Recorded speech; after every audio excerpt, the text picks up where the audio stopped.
Bueno, bienvenidas, muchísimas gracias por acompañarnos en este primer foro, como indicaba Irene. Hoy estoy súper bien acompañada, súper bien sentada además, también, con ella. Exacto. Esto por si nos descarrilamos un poco con el tema. Bueno, pues como bien apuntaba Irene, tenemos a tres grandes mujeres del cine que hoy vamos a hablar un poquito sobre cine rural, sobre también los trabajos de cada una de ellas, y les tengo que confesar que cuando me presentaban, bueno, las voy a ir presentando, tenemos a María Benia, Rita Vera y Arima León. Todas ellas están vinculadas al mundo del cine de una manera u otra. La característica común que tienen es que les apasiona lo que hacen a cada una. Son culos inquietos, como diríamos aquí, además de enteradas, que lo estábamos diciendo antes. Y les tengo que contar la anécdota de que cuando estaba hablando con ellas este fin de semana, pues bueno, chicas, vamos a plantear un poco el coloquio, que sea dinámico, que a la gente le interese, que se vayan con algo aprendido. Digo, pásenme una biografía, algo para yo presentarles, algo que les haga justicia, porque como les digo, han hecho muchísimo. Y claro, ahora les voy a enseñar porque de verdad que lo quise traer impreso para que lo vieran. O sea, esto porque, bueno, María se volvió loca. Qué vergüenza. No, al contrario, orgullosa. Todas me mandaron muchísima información. Yo les voy a ir leyendo un poquito nada más para que las conozcan, pero luego vamos a ir hablando y cada una, de hecho vamos a empezar hablando de la historia, de por qué hacen cine, de en qué momento llegan a eso y en qué punto están ahora también. Y cuando ya nos conozcamos, vamos a empezar a debatir y que sepan que evidentemente es un debate abierto. Pueden preguntar, pueden participar de la conversación en cualquier momento. Piden la palabra o yo estoy pendiente, me hacen una seña y vamos hablando. En el caso de María es artista visual, profesora, guionista y programadora. Se forma primero en el mundo de la pedagogía y ejerce como profesora de niños y adolescentes durante casi 10 años en colegios de diferentes países, Estados Unidos, Escocia, España, y luego, bueno, pues continúa su trayectoria hasta el momento actual, que reside aquí con nosotros en Tenerife, y además de programar en el Festival Internacional de Cine Documental Miras Doc, que seguro que lo conocen en el sur de la isla desde hace 5 años, dirige su primer cortometraje, Circe, en 2022, y ahora se encuentra, entre otras muchas cosas, en el proceso de escritura de 4 largometrajes, con lo cual, como pueden ver, fantástico. Aún sonrío. Absolutamente. Ahora nos vas a tener que contar cómo lo haces. ¿Cómo lo haces? Por aquí tengo la biografía de Rita, Rita Vera. Hoy viene desde Gran Canaria. Nos acompaña, ha cogido hoy un vuelo para estar con nosotras. Se lo agradecemos un montón. Y a Arima también. Rita comienza como directora de producción en varios cortometrajes y spot publicitarios. Y también, bueno, tengo aquí participaciones en todos los lugares, con asociaciones, desarrollando sus propios proyectos, también como productora ejecutiva. Como ven, vamos a ir conociendo a las mujeres, no solamente delante, que yo creo que es lo habitual cuando vemos cine, sino detrás de cámara, porque en este caso tenemos que reivindicar el papel de la mujer profesional en el cine. Además, ocupando puestos de responsabilidad, como lo hacen ustedes. En el caso de Arima León, es titulada superior en arte dramático por la Escuela de Actores de Canarias y posee un máster en cultura audiovisual y literaria. Además es un experto de nuevas masculinidades, ambos acreditados por la Universidad de Las Palmas de Gran Canaria, donde también les decía que desde donde viene hoy, y además está desarrollando su tesis doctoral sobre la adaptación cinematográfica y la representación del lesbianismo en el cine de autor. Y actualmente pues es docente de la diplomatura de interpretación en el Instituto de Cine de Canarias. Bueno, pues con este equipazo comenzamos. Bueno, las presentaciones no hacen justicia porque he tenido que resumir muchísimo, pero como ellas ahora cada una pues nos van a ir dando esas pinceladas para ir conociéndonos un poquito mejor, antes de, como decía, de comenzar, voy a empezar contigo, María. Cuéntanos un poco, después de este breve resumen, ¿cómo empiezas en el cine? ¿Qué te lleva también a tener ese enfoque, ¿no?, documental, rural también, que es el que te lleva hoy aquí? Voy a intentar resumir porque desde que soy maestra de niños y niñas hasta en ciudad, hasta ser una persona que vive en Buenavista del Norte y hace cine, pues hay un gran trayecto. De hecho, yo he estudiado también cine por medio, viví en Barcelona y ahí es donde me formé. Yo empecé primero como maestra porque mi familia, que era trabajadora, me dijo: tu abuelo era escultor y lo pasó muy mal, pasó mucha hambre, tú por favor, ver una carrera con la que ganarte la vida y que sea práctica. Entonces hice magisterio. Y la verdad que nunca me arrepentí porque me formó mucho primero como persona, como mujer, y creo que es parte de los cimientos de la cineasta que estoy empezando a ser. Y después de allí, pues bueno, es verdad que tuve un desencanto con la educación del 15M, yo vivía en Madrid, así intentando resumir, y dije que no quería participar en el sistema educativo y que quería hacer arte, que es que yo, vamos, eso era lo que realmente deseaba y que yo ya tenía esta otra carrera. Entonces es cuando me fui a Barcelona, dejé todo, me gasté bastante dinero en algún máster de dirección de cine. Después también mis padres me apoyaron, la verdad sea dicha, sin ellos hubiera sido imposible continuar los estudios porque son caros y es una segunda carrera. Y nada, pues la verdad que sobre todo me interesó mucho los estudios que hice de cine y teoría de medios audiovisuales contemporáneos, que hice en la UPF en Barcelona. Ellos me dieron una visión del cine que me encantó, sobre todo, ellos y ellas.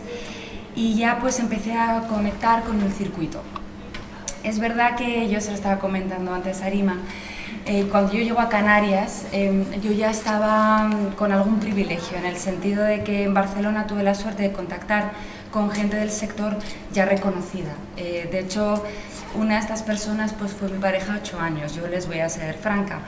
Esta vía, que surgió obviamente del amor y del amor honesto y verdadero, me ayudó a ponerme en contacto con todo el sector audiovisual. Y eso fue un pistoletazo de salida que reconozco que, pues que me vino muy bien, la verdad. Entonces, cuando yo ya llego a Canarias, intentando resumir y tampoco quitando tiempo a las compañeras, porque yo decidí tener una vida más sana, me habían hablado de Canarias, etc. Tenemos amigos que tienen aquí, amigas que tienen productoras, y nos hablaban de que era un buen escenario para trabajar. Mis padres habían venido aquí a los alemanes, que digo yo, a jubilarse. Son varias cosas, como ven, pues me mudé. Y en este momento yo decidí dejar la ciudad. Quería tener una vida física y psicológica mejor que la que tenía en la ciudad y pagar menos, obviamente, la renta mensual, y acabé en Buenavista.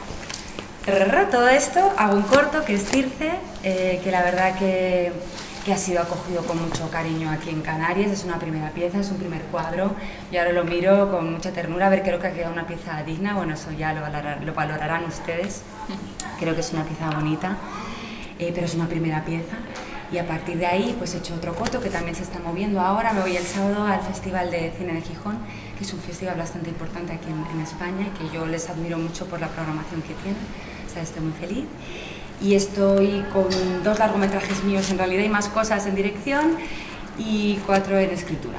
Y me estoy abriendo mi propia productora, esto de manera muy inconsciente, no sé lo que estoy haciendo, para tener también parte del control de los bienes materiales de mis películas. Y porque la productora con la que trabajo y que me ayuda mucho, que es Tinglado Film, y ya acabo, con David Baute,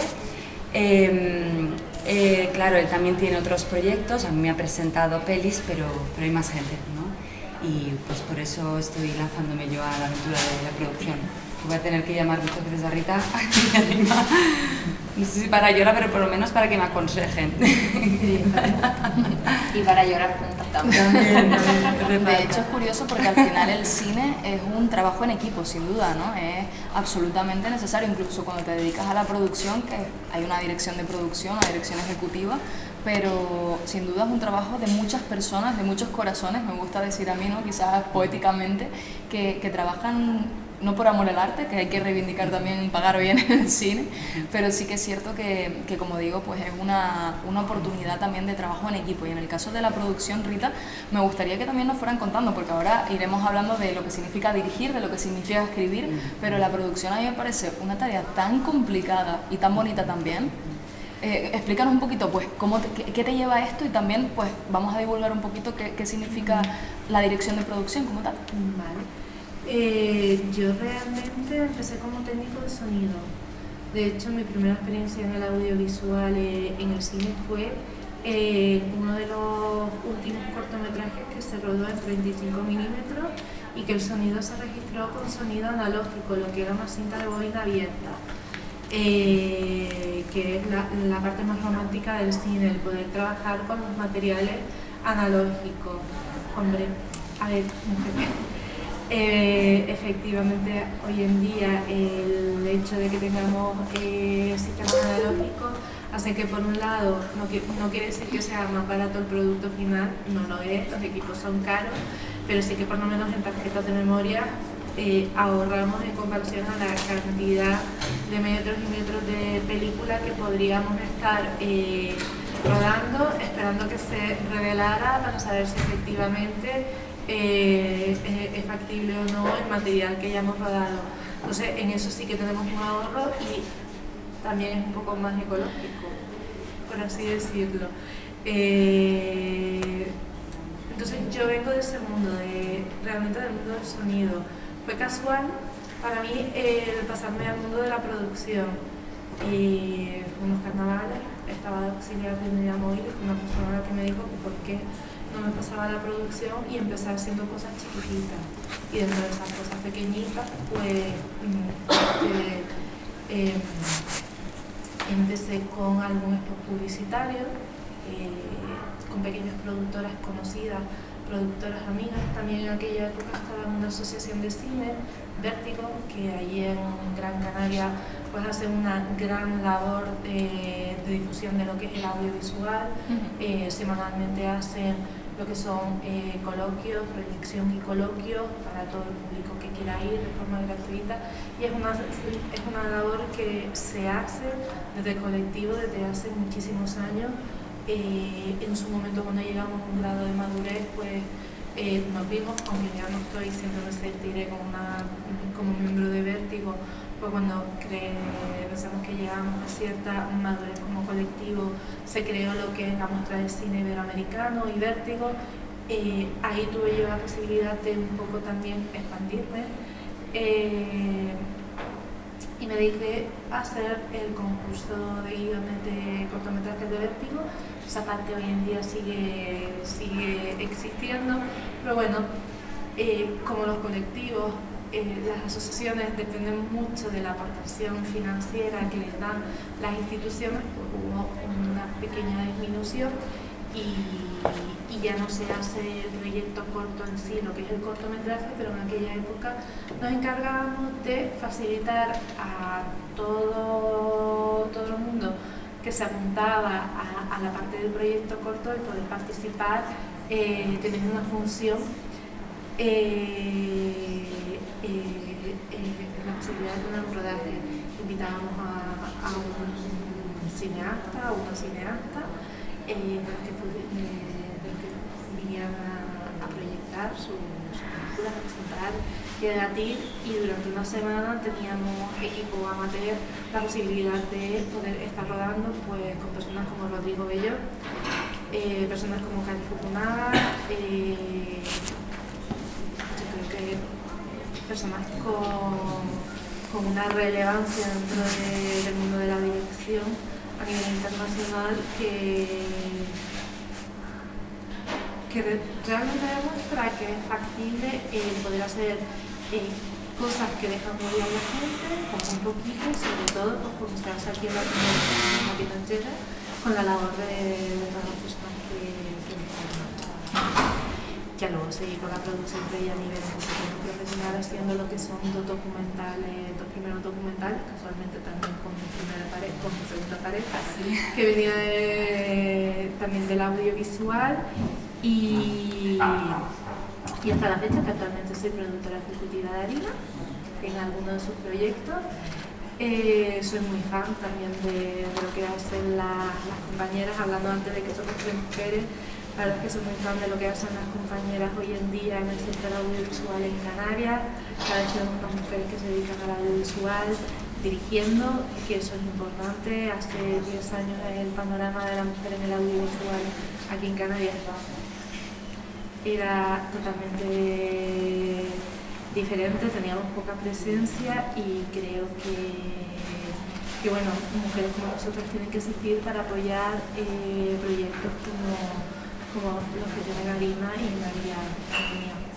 Que también he de lanzar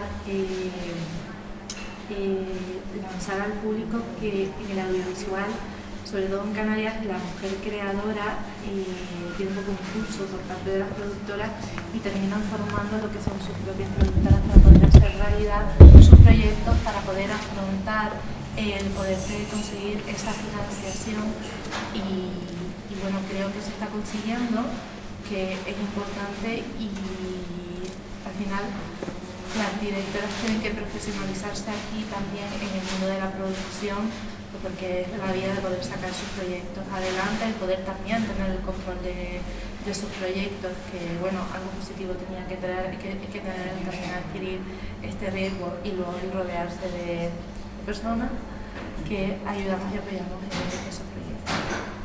Absolutamente. Y Rita lo hace con creces. Desde CIMA nos apoya mucho, está generando una red de apoyo impresionante, he de decir. Es no, muy gracias importante. a ti.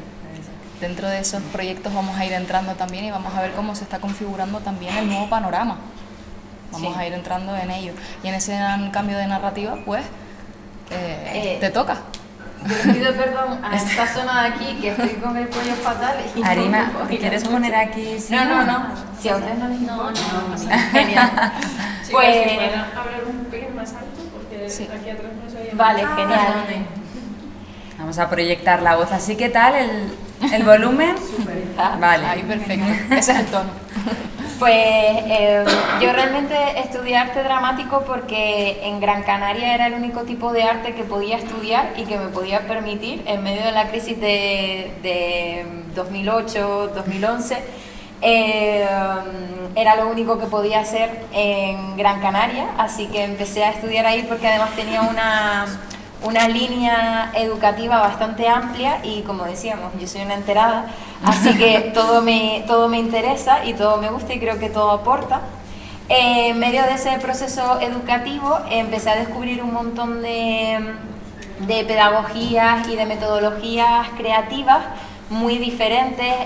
Descubrí quién era Grotowski, Etienne Decroux, entonces veía la posibilidad de experimentar con la interpretación, con el cuerpo, con el actor como un elemento semiótico más de la narrativa.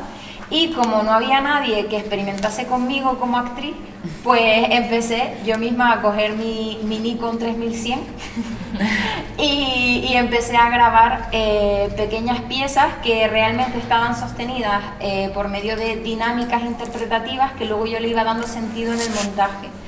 Realmente yo no tenía ningún tipo de formación académica en cuanto al cine, así que fue algo más bien que iba experimentando poco a poco. Luego sí, cuando acabé la carrera hice el máster en cultura audiovisual, vi como una visión más teórica de lo que era el contenido de la creación audiovisual y un día dije yo, pues quiero hacer una película.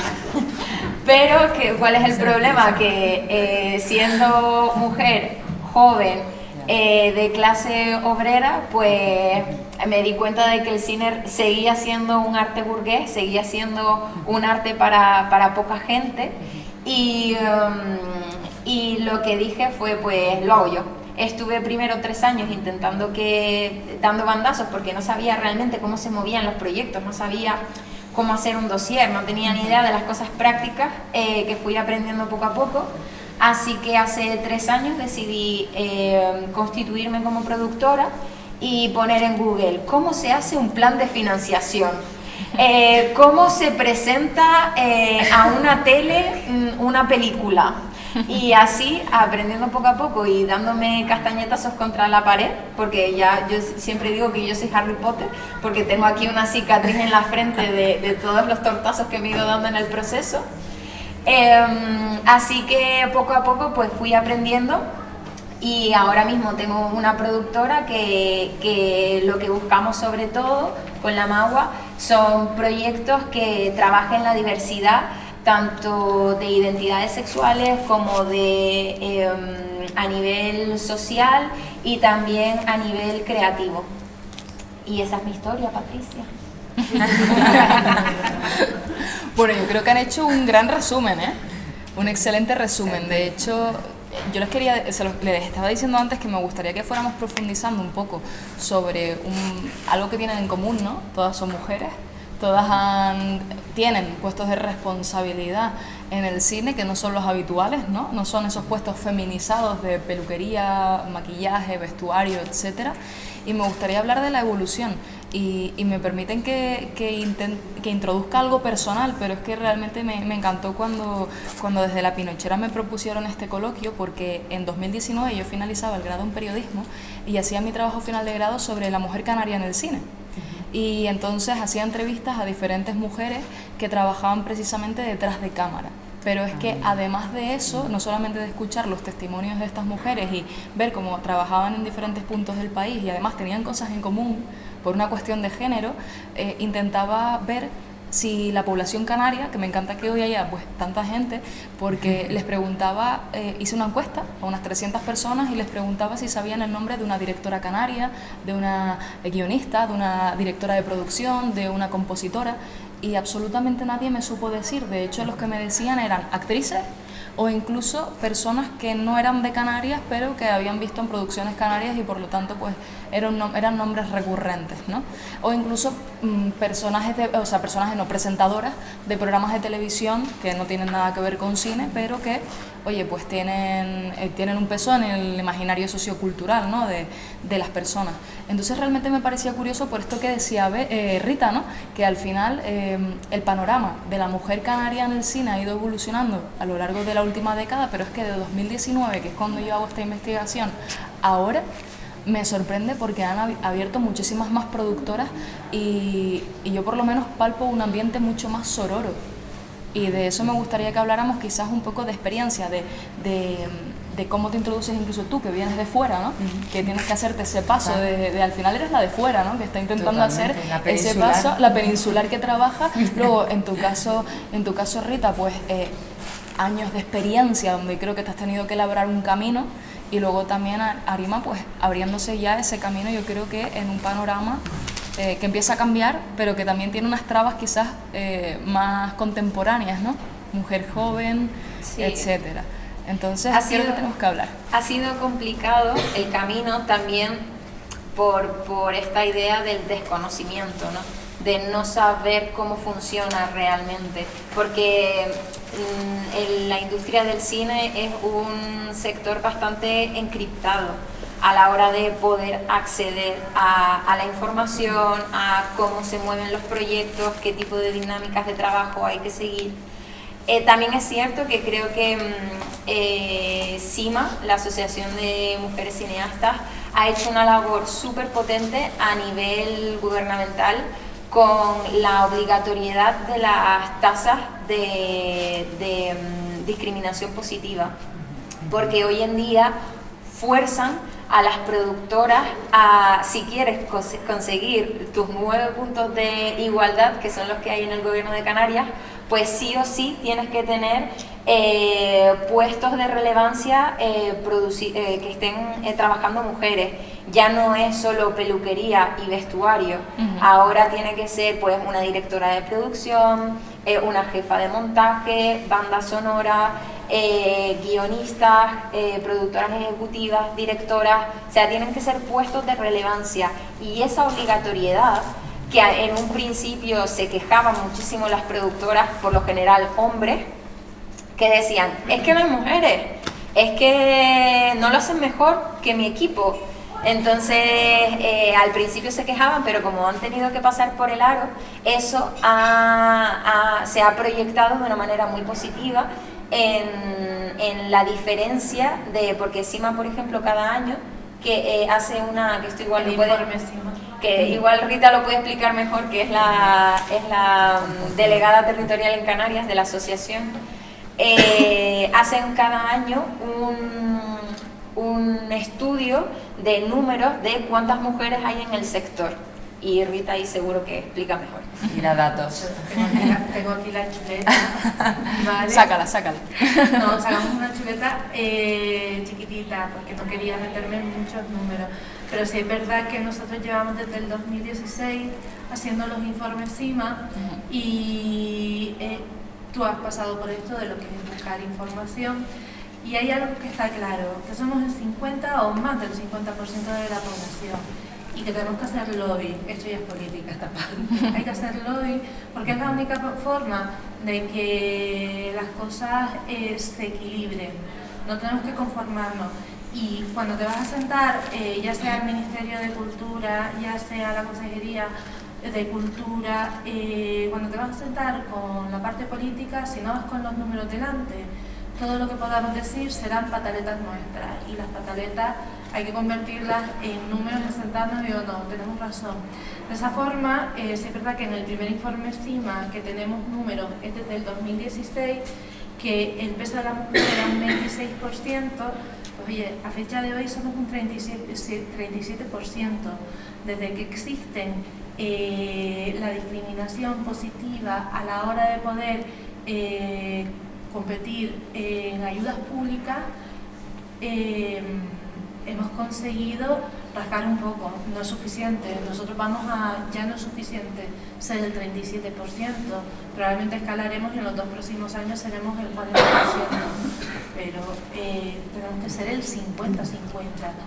Ojalá desaparezca los informes CIMA y desaparezca la discriminación positiva, pero eso ¿en qué ha repercutido? En que sí, evidentemente siempre hemos estado en el cine, peluquería, vestuario, en esas profesiones feminizadas, pero en las masculinizadas no. Y eso ha revertido que en el 2016 una directora de fotografía era el 2% a nivel nacional, hoy en día es un 19%, todavía queda mucho, pero oye, en menos de una década tenemos más mujeres directoras de fotografía de lo que hemos tenido en la vida. Un 8% en compositoras, de un 8% hemos pasado a un 21% de mujeres compositoras. Creo que vamos por buen camino, que todavía queda mucho por hacer, sobre todo para las mujeres que vienen detrás. Pero estamos también haciendo desde CIMA lo que es un rescate fílmico de aquellas mujeres en las que en su momento pues no tuvieron voz, no se dieron sus trabajos o que también han estado, perdón que te corte, que también han estado subyugadas a las figuras del productor como ente poderoso y raptor de sus obras. Porque hace un año o así estuvimos comiendo con María Miró, que María Miró es una de las primeras cineastas en la historia de Canarias, y ella no tiene acceso a sus obras. No saben dónde están sus obras. ¿Por qué? Porque el productor que en su momento las produjo tiene todos los derechos y ella, como cineasta, quiere poder divulgar su obra y no puede. Porque el productor tiene el 100% de los derechos de su obra y las tiene absolutamente encerradas a cal y canto. Así que una intención de CIMA es precisamente rescatar la memoria histórica de las mujeres en el audiovisual. Qué importante, qué importante. Sí. Entonces, si no lo hacemos nosotras, nadie va a venir a hacerlo por nosotras. No. Y es alguna de las finalidades que tiene CIMA. O sea, o solidaridad con nosotras o no lo vamos a tener. Luego tenemos dentro de CIMA hay más proyectos que también ayudamos a que los proyectos se fortalezcan, proyectos que están en desarrollo. Tenemos CIMA Impulsa, por ejemplo, que es una buena plataforma cuando estás con tu proyecto inicial, el tener una red de mujeres profesionales que te van a estar asesorando en tu proyecto. Afortunadamente cada vez son más mujeres las que presentan proyectos. Entonces, no es que las mujeres no estuvieran, estábamos ahí, siempre hemos estado ahí. Muchas no sabían la posibilidad que tenían de trabajar en este sector. A mí me ha pasado, yo los 2 primeros largometrajes como productora ejecutiva, fui yo la que sacó los proyectos adelante, la que buscó la financiación, la que se arruinó, es en el primero. En el segundo la que, bueno, qué guay, hoy puedo salir a comer, pero nadie me llamaba para ser productora ejecutiva. Me empezaron a llamar para ser productora ejecutiva cuando empezaron a existir los puntos de discriminación positiva. Todas hemos vivido eso, pero hasta ese momento yo no existía para nadie. Sí, Rita, guay, pero no existía para nadie a nivel profesional. Cada vez que me llamaban para ofrecerme trabajo, personas que jamás me habían llamado, yo ya no me corto. Tenemos que tener una actitud en ese sentido igualitaria es, me siento, no quieres por mí o por mi punto. Y a partir de ahí ya pues podemos hablar. Y desafiante también. Clara, Sí. o sea, vamos a ver, sé por lo que me estás llamando y a partir de tu respuesta yo ya decido si estoy en tu proyecto o no estoy en tu proyecto, porque también tenemos que aprender a saber que en algunos casos, chiquillas, hoy en día tenemos la sartén por el mango. Y por eso está Sigma. Sí, es sumamente importante. De hecho, en la investigación, en el caso de María, yo entrevistaba a Marta Miró, ¿no? Y de hecho con ella hablábamos no solamente de que siempre han habido mujeres en el cine en diferentes puestos de responsabilidad, sino que además muchas veces la ciudadanía no las conoce porque no se hace una buena labor de divulgación.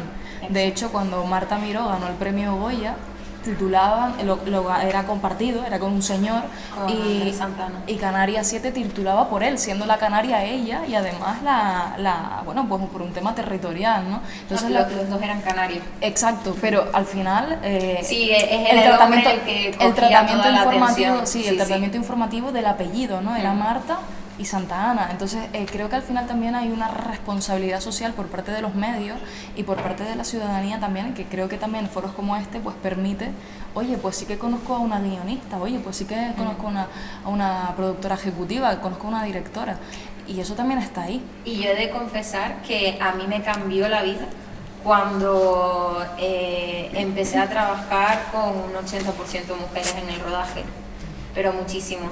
En el rodaje de Tomate Canario, que es una de las piezas que vamos a ver hoy, fue la primera vez que empecé a trabajar con una directora de fotografía.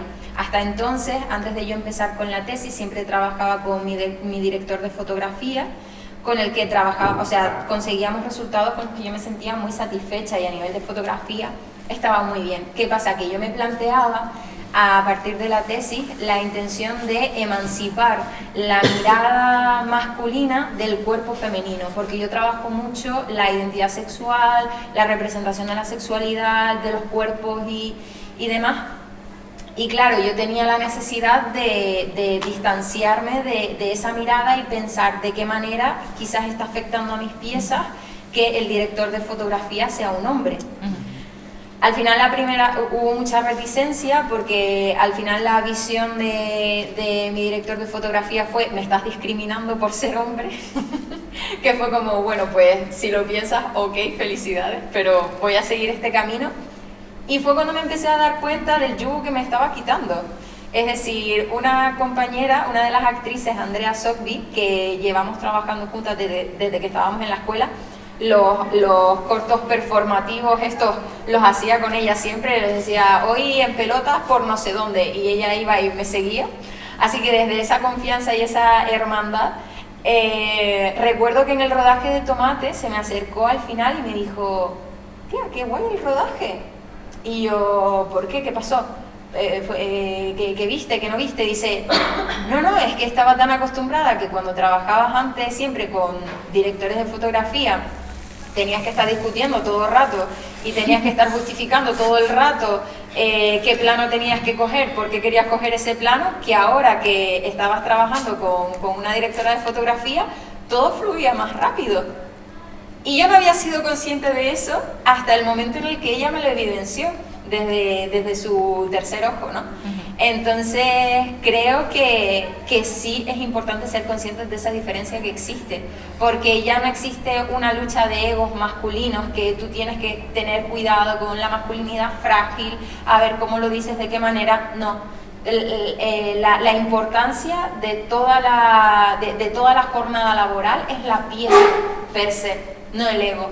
Y eso tiene mucho que ver con cómo el género o la identidad femenina está planteada y cómo se plantea el trabajo, ¿no?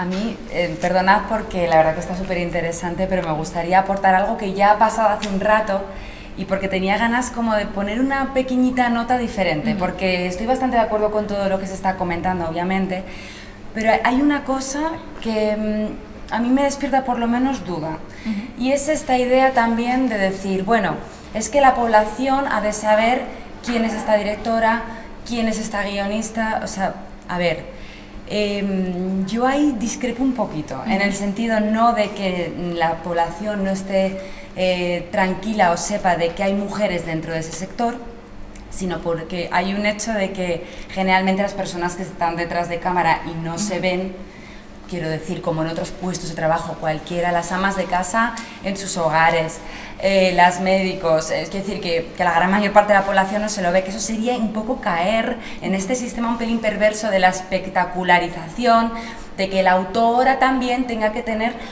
ahí su podium dentro del escenario. Y lo que yo creo para mí que es vital es que se defienda por completo la igualdad de la presencia de la mujer dentro del sector como en cualquier otro escenario laboral, y que pues podamos estar tranquilas y no tener que acudir, como contaba muy bien Rita, a todas estas fórmulas de discriminación positiva que efectivamente ahora lo que están haciendo es justicia con la memoria histórica, como también comentaba la compañera, con respecto de lo que ha habido hacia atrás. Y como también pienso, claro, habría que intentar sacar cifras o números, porque eso de que la mujer ha estado menos presente ha tenido sus fluctuaciones y ha dependido también del contexto histórico. Esto es importante saberlo a nivel nacional, a nivel local y a nivel internacional. Entonces, claro que, o sea, por supuesto que ha habido presencia femenina incluso en dirección y en puestos de trabajo que ahora padecen la ocultación previa. Lo importante a mí, que me encantaría saber más, es esa ocultación de dónde ha emergido. Obviamente, sistemas patriarcales, hay como unos trazos, hay estudios al respecto, pero a mí sí, como ciudadana, o sea, a pie, me gustaría saber cómo ha sido todo ese proceso para que no se repita. Lo que ha habido es una memoria borrada que no ha reconocido la labor de las mujeres en cualquier trabajo, porque es que siempre ha habido mujeres en todo. O sea, cuando hay una guerra y no hay hombres, las mujeres han ocupado esos puestos y las mujeres han estado preparadas para eso y más. La cuestión es qué ha borrado eso, y para mí es capital. Efectivamente. Quería contar eso. No, realmente es muy, muy interesante. Y lo que quería decir, que además quería justo darte la palabra a ti, María, en relación con lo que estaba diciendo Avenia. Al final, no solamente hablamos del trabajo, ¿no? De cómo puede incluso una mayor presencia femenina configurar pues un nuevo escenario de trabajo, sino también las historias que contamos. Porque hablamos de quizás temas que de repente no se habían tratado, que ahora tienen un sentido, o temas de siempre que ahora tienen otra sensibilidad al público, y dices, oye, pero si esta historia es la de siempre, pero me la están contando con otra perspectiva, qué bonito, ¿no? Y al final ese es el trabajo también un poco de ustedes, que me contarán, llegar a todas las personas que están sentadas, independientemente de dónde sean, qué edad tengan o cuál ha sido su historia, ¿no? En ese sentido, tú que además de dirección también estás tocando el guión, etcétera, ¿crees que ahí importa lo que tenemos que contar las mujeres? Hombre, y tanto, porque yo seguro que les habrá pasado a las compañeras y a ustedes de ver a veces en películas mujeres que, bueno, que o no te representan o que están reproduciendo unas fórmulas de maltrato y de violencia hacia la mujer que son realmente, bueno, deleznables, ¿no? No tenemos por qué estar consumiendo estereotipos de mujer que todavía están dentro de la industria. A ver, por otro lado, yo intento siempre ponerme en cuestión, ¿vale? Porque yo obviamente tengo un impulso feminista, creo que hay que estar militando y hay que estar ahí guerreando, pensando en otros tipos de arquetipos dentro de los guiones, de nuestras películas, y al mismo tiempo digo, bueno, qué interesante también no censurar, porque es que me resulta complejo, no tengo la respuesta. Si estamos, o sea, yo creo que hay que reivindicar una serie de estereotipos, tanto de mujer como de hombre, como de personas no binarias, y al mismo tiempo también veo peligrosa, o sea, dónde está la frontera en que tú censuras una serie de personajes, ¿no? Lo importante es que haya una pluralidad y que no haya una hegemonía en los medios que solo... ¿Qué? No, en plan, que a propósito de eso, quería hacer precisamente lo que ha sucedido. Vale, va a ver así. Vale. No, es que pensaba que había... Vale. Bueno, ahora vamos. Vale, ya. Lo que estaba hablando es que no haya una hegemonía de roles, de personas, porque eso es realmente lo que ha ocurrido y lo que es peligroso. Y luego también porque el cine, el imaginario del cine, lo tomamos en nuestras casas, lo hacemos propio y lo reproducimos, que eso obviamente es el verdadero peligro de todo, ¿no? Pero bueno, para mí es complejo, ¿eh? ¿Dónde está la frontera? ¿Dónde empieza la censura? ¿Dónde acaba la libertad? ¿Qué arquetipos son los adecuados? ¿Cuáles no? Pero sobre todo en lo que a mí me compete, y ahora también les paso ya la palabra a las compañeras, a mí, por ejemplo, sí que yo siento una responsabilidad civil como mujer, brutal, como mujer y como persona, porque también intento que no solo lo femenino esté ponderando, porque aparte lo femenino y lo masculino también se entremezcla, ¿no? O sea, es complicada también la frontera. Pero yo sí que es cierto que, por ejemplo, en Circe, que hoy se pasará después, mi diosa, mi hechicera, es una mujer de 50 años, madura, no es una diosa joven, no es una diosa inmadura que no ha pasado por ciertas etapas de la vida, y a mí me interesa ahondar en esa mujer que ya está más formada, que se conoce a sí misma, que vive sola, que no tiene una relación heteronormativa, que está con cerdos, que al hombre le deja entrar cuando ella quiere, etc, etc. Claro, yo ahí con Circe me he planteado todo esto, y ahora en otras películas que estoy haciendo, pues también, o sea, claro que hay una responsabilidad, pero ojo que a mí este tema a mí me provoca dudas. Sí, es un poco la responsabilidad social del cineasta, ¿no? Sí. Ya.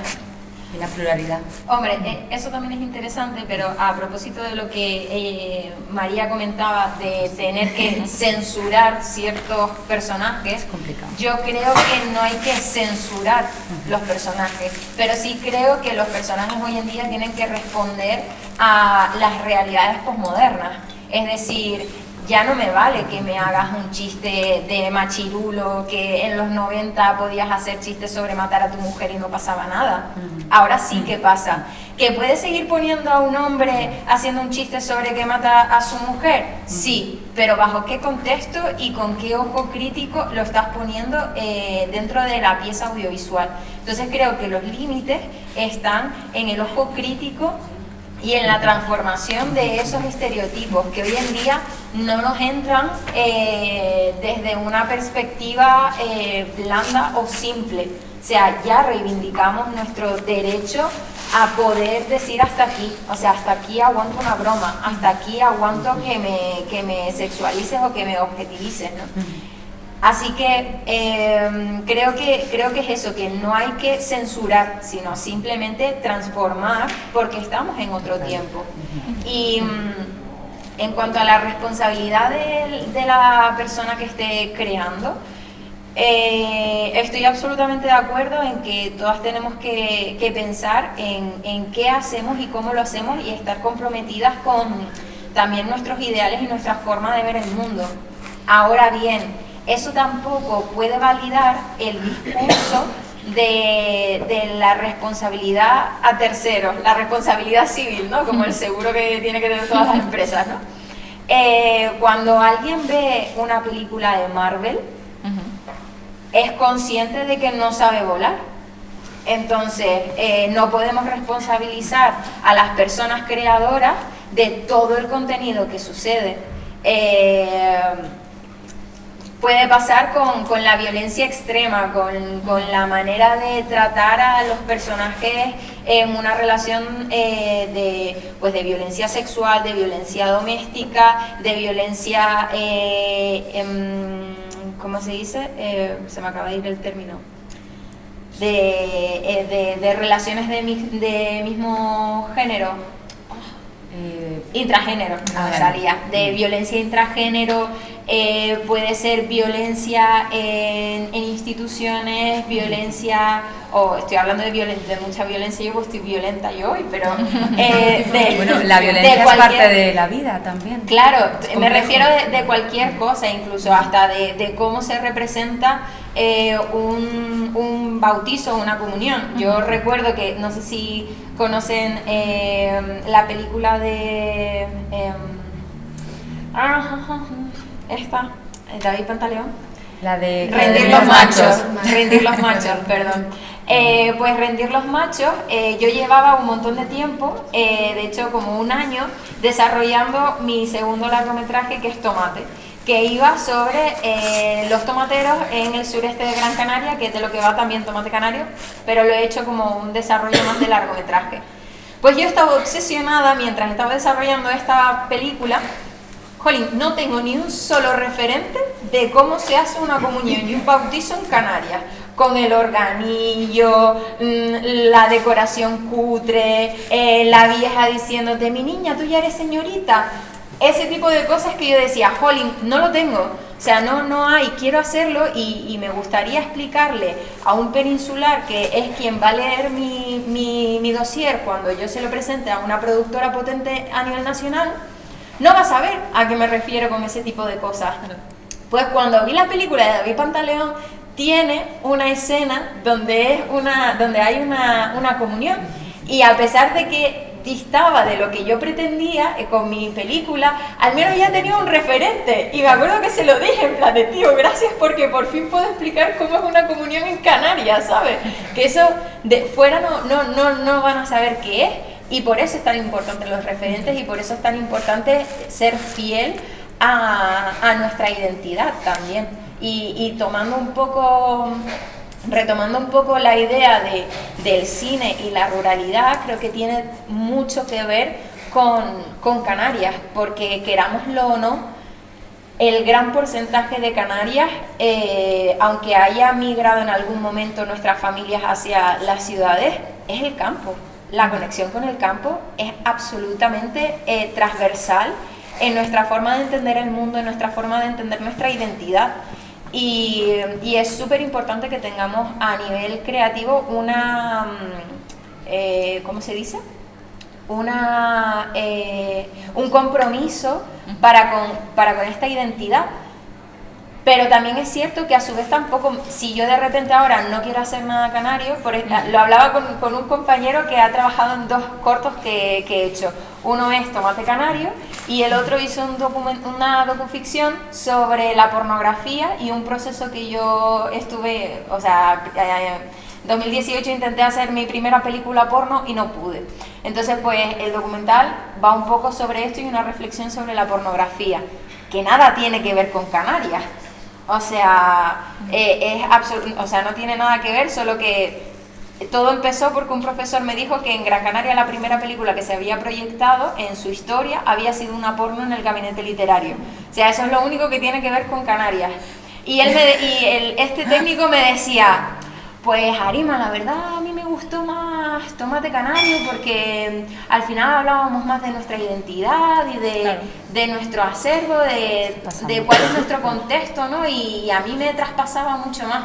Y yo le decía, bueno, pero es que yo tampoco tengo por qué estar hablando de temática canaria. Sí, la canariedad, ¿no? Exacto, como reivindicativo. todo el Esto rato. pasa en España en general, sí. Claro, En entonces comunidades. la intención es tener la libertad de tú sentirte traspasada y comprometida para con tu identidad, pero que eso tampoco sea un yugo siempre. Que está ocurriendo en Cataluña, está ocurriendo también en el País Vasco, en Galicia, en Andalucía, efectivamente en comunidades autónomas, que también hay que entender la complejidad de querer defender una identidad y que esta es una manera y una vía también como de representarla. Lo que pasa es que efectivamente, como dice Arima, bueno, es que yo como canaria también puedo explorar otro tipo de identidades que no pasen por esos lugares, ¿no? Que también son parte de quienes una, no totalmente. También te digo que yo, por ejemplo, me pongo especialmente nacionalista cuando voy a laboratorios en la península, porque me pasó hace unos meses, que estaba desarrollando un cortometraje sobre 2 adolescentes que me topé yo una vez en la guagua. Esto fue basado en hechos reales, pero que es todo ficcionado, el corto. 2 adolescentes que se prostituyen, ¿no? Entonces, pues el guión está tratado desde la visión de 2 adolescentes que no han estudiado mucho, que viven en vecindario, que es la zona donde yo soy, que es entre barrio y pueblo, que no termina de saberse muy bien lo que es. Y a mí me dice una asesora de guión, es que no entiendo por qué hice tanto fleje tu personaje. Y yo, hombre, porque en Gran Canaria, fleje se dice fleje. Es decir, es como si uno de Madrid, es que tú a alguien de Madrid no le diría, buah, chaval, es que dices muchas veces mazo. Es como mazo, lo entiende todo el mundo. Y tú ves una película argentina y recopado, ¿tú sabes lo que es recopado? O La Concha de la Lora. Pues entonces, ¿por qué tengo que estar justificándome yo en cómo hablan mis personajes? ¿Y por qué me dices tú a mí que mis personajes hablan demasiado en canario? ¿Qué es hablar demasiado en canario? Y ahí pues me sale la venita. Es que realmente es sumamente interesante porque tenemos por un lado el reivindicar, no solamente hablar de temas relacionados con la tradición, con la identidad, sino también el reivindicar historias que nada tengan que ver precisamente con la identidad, pero que, oye, haya presencia de personajes de aquí, además de la esencia, ¿no?, de nuestro territorio. Se pueden grabar historias, es difícil en este caso encontrar proyectos o sacar proyectos adelante, mejor dicho, que cuenten, que tengan protagonistas canarios, que hablen como personas de aquí, pero no tengan que ver con la identidad, con esa ruralidad, con esas tradiciones. Y aunque tenga que ver. Sí, aunque tenga que ver también. A mí la pregunta me problematiza, pero lo primero, ¿cuál es la población canaria? Claro. Es que esto es muy problemático, porque sé aquí en este territorio, Somos perdonad, diversos. eso, y empezando por el propio del canario, es que esto ya es muy complejo, porque es que somos una mixtura y a todas las personas de muchos lugares, en concreto en Canarias, no olvidemos que aquí hay personas de otras nacionalidades, más de manera temporal y manera aislada. Sí, yo lo entiendo, sí, Arima, pero es que cuando se habla de los canarios, es que yo entiendo de dónde parte todo. Pero no se está siendo honestos con el tipo de población que hay aquí. Os lo digo porque yo soy peninsular y lo sufro. O no, porque a lo mejor también está en retratar esa diversidad. No, pero es que estamos diciendo eso, estoy diciendo esto. A lo que voy es que esto. Yo sí creo que hay un sentir canario. El problema es que esa reticencia a defender lo canario es porque somos un país, un territorio ocupado. Colonizado, o sea, estamos colonizados, y la diferencia entre nosotras y Latinoamérica es que nosotras seguimos bajo el ala, nunca mejor dicho. Así que creo que es importante que cuando a día de hoy a mí me sigue pasando, hablas demasiado en canario, pues hay que reivindicar una identidad, hay que reivindicar, si tú te sientes canaria, aunque seas peninsular, pues reivindica esa canariedad. Pero sí es cierto, y creo que sería como demasiado evidente para ir en contra de que sí existe un sentir. Sí, perdón. Rita, te estamos dejando hablar. Hago un inciso con esto de la canariedad, pero yo también quiero porque yo mi primer documental como productora ejecutiva es Estación Andamana, que es sobre el puerto de la isleta. La isleta es mi barrio, y quien haya tenido relación con la gente de la isleta ya sabe cómo somos, ¿no? Está la isla y luego está la isleta, territorio independiente.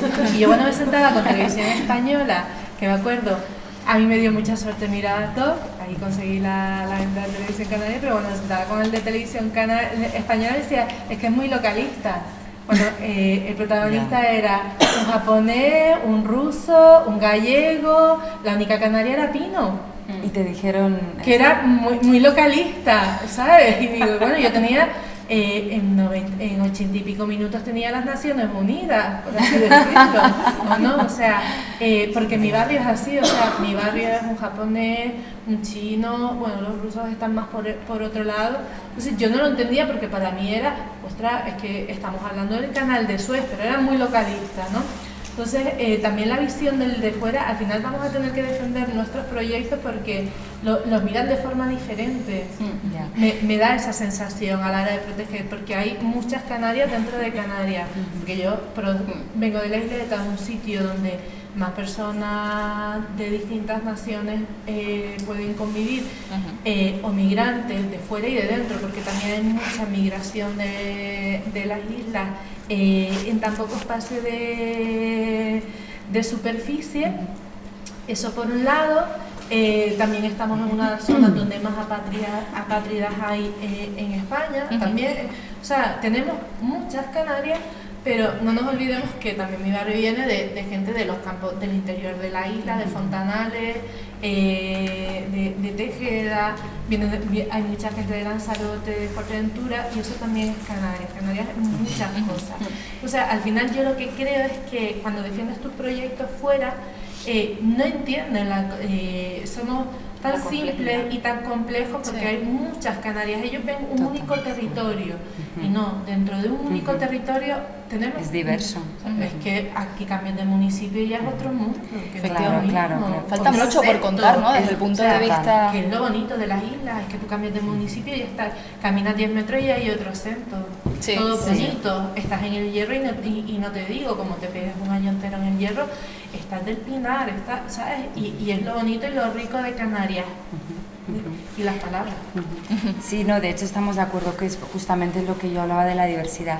Ahora también yo les voy a decir, voy a poner la nota un poco desde afuera, que ojo, que Canarias en cuestión del cine es una de las comunidades privilegiadas. Es que yo vengo de Aragón. Saben, yo no puedo levantar una película en Aragón. O sea, literal. Y de hecho yo tenía una película pensando en grabar allí sobre la batalla del Ebro, sobre la historia de mi abuelo. Yo voy a tener muchas dificultades al respecto, de recuperar incluso la fabla aragonesa. Yo no voy a tener un cómputo como pasa aquí, como pasa en Galicia, como pasa en Cataluña, que están todavía protegiendo una identidad local. Yo no tengo ese privilegio. Yo creo que eso también es importante que se recuerde, porque en muchas comunidades de España eso es un vacío, o sea, bestial, y Aragón es una. Entonces, a mí me interesan mucho los discursos precisamente de la identidad, porque me despiertan pues muchas dudas, aunque estoy bastante de acuerdo, pero me parece que es mucho más amplio, que aquí no lo vamos a terminar de debatir.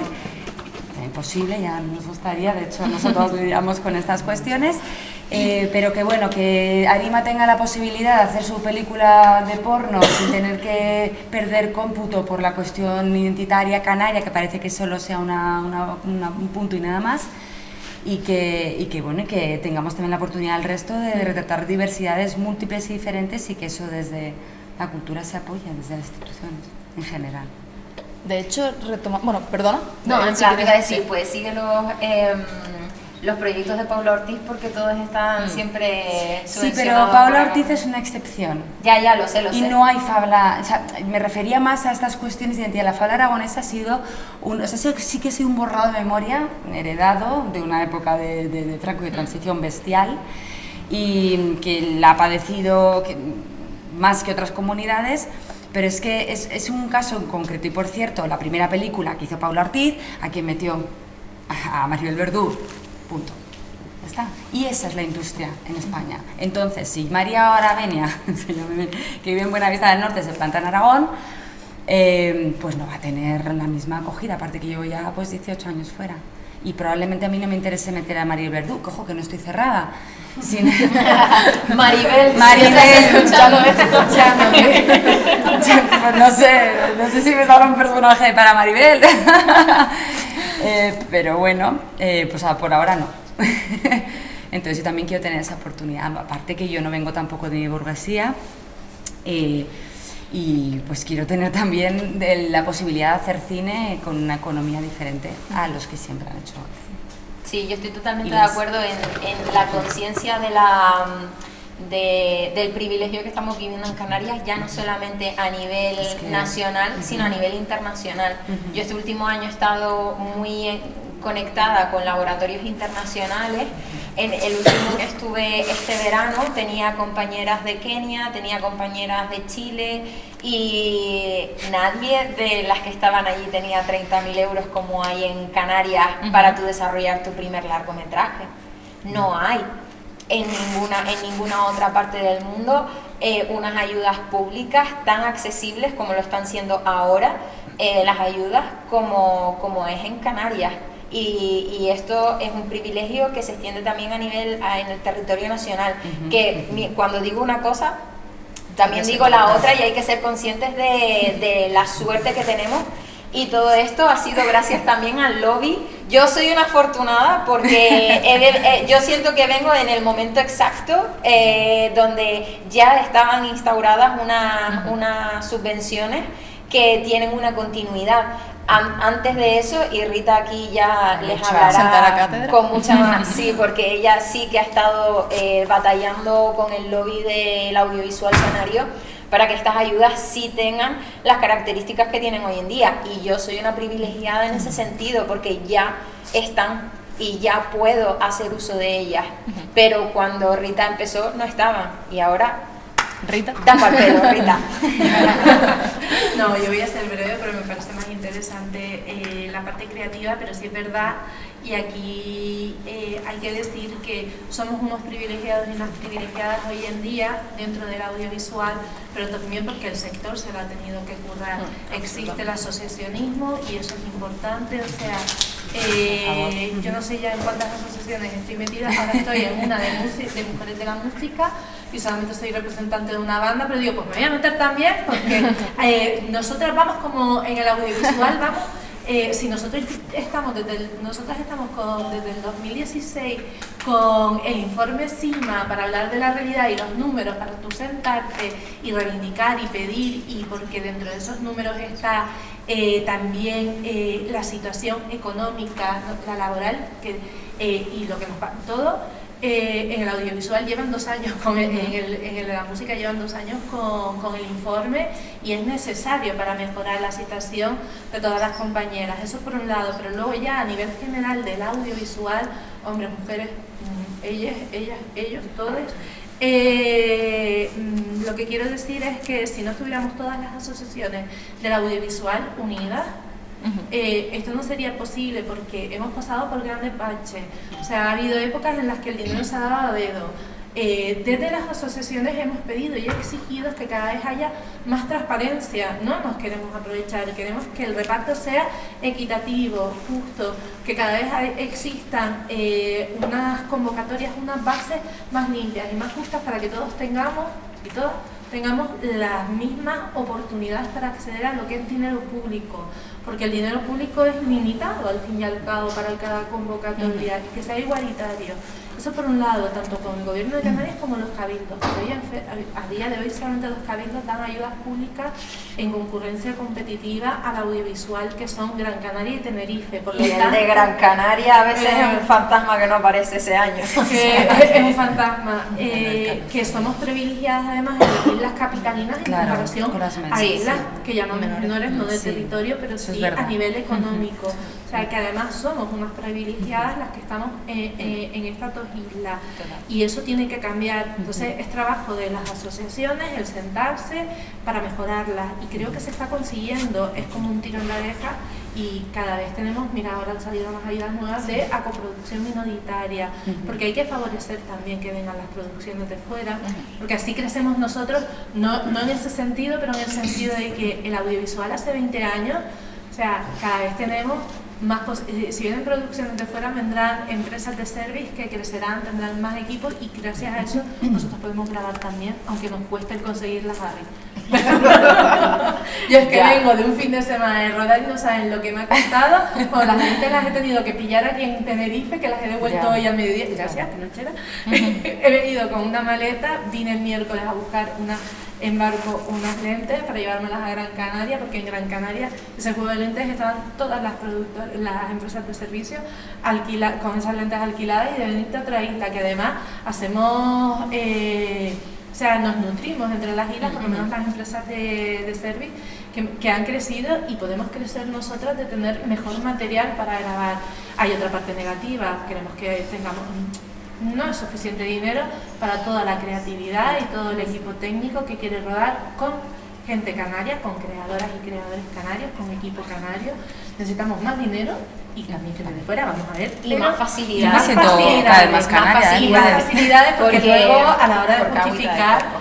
No solo a la hora de justificar, sino que también cómo están funcionando la nueva atracción turística que a nivel gubernamental se está impulsando, que es el tax rebate.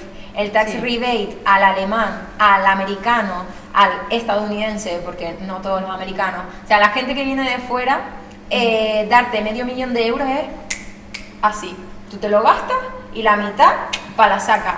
Pero yo, que soy una productora local, o sea, que ese dinero que tú estás invirtiendo ahí como gobierno de Canarias sale de mi bolsillo y del de mi madre fregando pisos, a mí me está costando 4 veces más poder llegar a esos incentivos fiscales.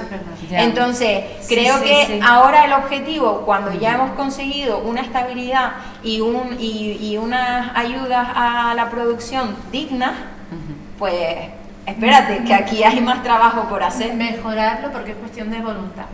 Claro. Y también Claro. de escuchar al sector audiovisual. Sí, sí, por suerte ese diálogo, o sea, esa comunicación ya sí está existiendo. Ujú. Y es cierto que a veces pasan de nosotros, otras veces sí que nos hacen caso, y en la brega ahí constante de seguir luchando. Pero creo que es importante ya no centrarnos solo en las ayudas del Gobierno de Canarias, sino también en cómo se está... La fórmula. Exacto, en cómo se está creando la supuesta industria del cine canario, que es mentira, que todavía no existe industria del cine, porque en Gran Canaria ni siquiera hay cines para poder proyectar las obras que se están haciendo. David Pantaleón es de Valle Seco y David Pantaleón no ha estrenado A Rendir los Machos en Gran Canaria. Eso es una vergüenza. Y eso tienen que ver, en eso también tiene que ver la voluntad política. Yo he visto Rendir los Machos en Las Palmas. En el festival. En el festival. Ah, ¿te refieres a nivel de sala. Comercial, de sala? Vale, claro, vale. a nivel Disculpa, sí. comercial. A nivel comercial, de Claro, Claro, claro. Porque, No, porque la totalmente de acuerdo. productora no cobra de las entradas Sí, sí, del sí. festival. Es que muchas veces lo hablabas tú también antes, hablamos de que quizás la ciudadanía no conoce estos nombres y muchas veces la única forma de darlos a conocer de esta manera o es porque sale la noticia de que hay un festival y han ganado algo o Sí. porque, oye, se ponen en el cine y ven la lista de final, ¿no? Esto, Y- claro. y, en Sí, este, sí. y en este sentido, hablando Aquí del... siempre tendremos el Multicines Alcampo, de la Multicines Laguna, Tenerife. que es el Multicines que nos proyecta todo a los de Gran Canaria también. Ya, pero pero ya quiere ser- bueno, esto no es debería de ser suficiente. en todas y No, no, en solamente todas. y no solamente en las capitalinas. Debería haber un estar en proteccionismo todas. al cine Exacto. canario de cara a las salas comerciales en Canarias. Yo la haré, vamos, Lista pendiente, ¿no? La tarea de pendiente. la Carta de los Reyes Magos del 2024. Es verdad, que además viene Navidad cerca. Bueno, Ye- perdón, No, por no te terminar, y por echar también Sí. un pequeño dardo hacia la pinochera, ¿no? Que es por eso que proliferan al final proyectos como este, porque ante la ausencia de salas, por ejemplo, se han de hacer este tipo de comités, ¿no? En los que por fin volvemos a reunirnos en grupo a ver películas que no tienen nada que ver con consumirlas en nuestros hogares solas y solos y eso hay que defenderlo. Es que son espacios de compartir, de debatir y de construcción de pensamiento, porque no solo acaba la peli, o sea, que te marchas y la has visto y ya está, que la idea es que luego haya una conversación que prolifere y que nos haga evolucionar, ¿no? Que es lo rico. Que es lo rico. Efectivamente. De hecho, hablando de esa riqueza, vamos a ver qué nos cuenta el público, si tienen alguna pregunta para estas tres protagonistas de hoy. Si quieren, vamos levantando la mano, les doy la palabra. Por aquí tenemos ya una pregunta, sí. Sí, pues Arula. yo quería ver un poco como el enfoque hacia lo rural. ¿Cuál es vuestra experiencia o tanto de la creación como también de la oferta, ¿no? Lo que llega a lo rural, no sé, entrar un poco en eso. ¿Empieza? Venga, empieza tú. Bueno. Sí, da igual. Vale. Bueno, yo estoy ubicada en el rural. Yo vivo en Buenavista del Norte, como comenté antes, es decir, que gran parte de mis movimientos parten de ahí. Esto también me pone en relación e intento que sea equipo que sea de la zona. David Baute, por ejemplo, es de Garachico, yo trabajo con él en gran parte de mis proyectos, él como productor. Y luego pues sí que procuramos que en la parte de producción haya gente, digamos, del territorio que lo conoce bien para poder ayudarnos a localizar, etcétera, etcétera, y que también se relacionen de manera más familiar y amical y más fluida con las propias instituciones del lugar. En este sentido, la verdad que yo no he tenido muchos problemas. Quiero decir que los ayuntamientos están deseosos de que sus municipios tengan una imagen. Entonces, la verdad que yo hasta ahora, desde el rural, lo que he filmado, que Circe entera está filmada en el municipio de Buenavista del Norte, excepto una parte en Guía de Isora, he de decir que han sido todo facilidades. También he tenido a David Baute en mi equipo y gran parte del equipo, bueno, casi todos eran canarios y canarias, excepto el director de foto, que era mi pareja, que ya no lo somos, y que me ayudó con la fotografía, y el editor. Ah, bueno, y en sonido, que era Goma Lega, porque era un equipo que ya tenía previo. Ahora ya es verdad que estoy volviendo a constituir mi equipo y que me planteo cosas como que decía Arima, para la dirección de foto igual me compensa mejor una mujer, esas son cosas que yo estoy ahora en reflexión. Pero volviendo a lo rural, por ejemplo, todo el elenco de actores y actrices que aparecen en mi película son del municipio y los conoces. Está Petra, es que aquí tengo amigos y amigas que son mis amigos y amigas de ellos y ellas y lo saben, lo pueden confirmar, ¿no? Entonces lo rural está muy presente y además está muy presente en mi película en concreto, y obviamente hablo desde mi lugar y es la peli que se va a pasar ahora, porque está el paisaje y el folclore.